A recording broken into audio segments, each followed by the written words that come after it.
So this is what I would say is, and this is something that I learned from Tracy Thomas Navarro. I think I hope she's still the director of the center. Well, I do hope she's still the director of the Center for Engineering for Diversity, because she is a terrific mentor. And her terms were, do not self-select out.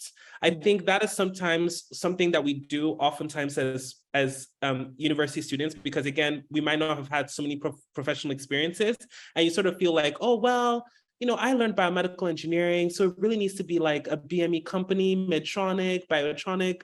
But here's the thing, a lot of what you're going to actually do on the job, you're going to learn on the job. So for the most part, coming out of college, most companies just really want to know that, okay, first of all, you have the fundamentals if needed for that profession. And two, that you're a problem solver, you're a thinker, you're a learner, you're someone who knows how to communicate well. And I think that also speaks to extracurricular and like taking on leadership opportunities, both, academically and, otherwise.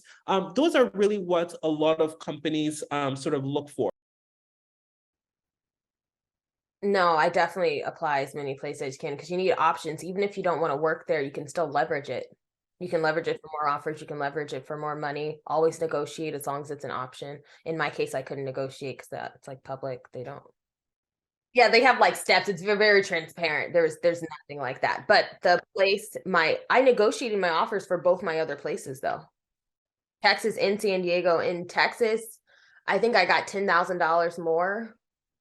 And for San Diego, I got at least 5,000 more. I mean, at least. And I was looking at them like, this is why I'm not going. 5,000 isn't enough. You guys still aren't giving me enough. Yeah, you have to know your worth. Especially for women, they don't expect women to negotiate as much, which means you even more so have to negotiate. They expect men to negotiate, actually. I was at a workshop for Northrop Grumman where they gave me that insight. They expect men to negotiate, so sometimes they don't offer them as much as they're willing because so many men negotiate, whereas women, they may be more willing to give them a fair offer up front, expecting them not to negotiate. When you think about internships and jobs, right? These companies do a great job of advertising their positions, but when they get ranked, and even with schools, those rankings aren't based on you. There's some general, whatever criteria they're using, you may not put the same weight on those criteria as they do. So when they say, hey, this is the best place to work, it may be the best place to work for some people, but it may not be the best place to work for you. It could be the best place to work for me. Where may be good for me may not be good for you. So these general rankings just say that, hey, this is a good place to consider, and so that's the piece of knowing what you want, because I see a lot of students go off and work for Google, and Google is a great place to work if you know where Google fits into your career.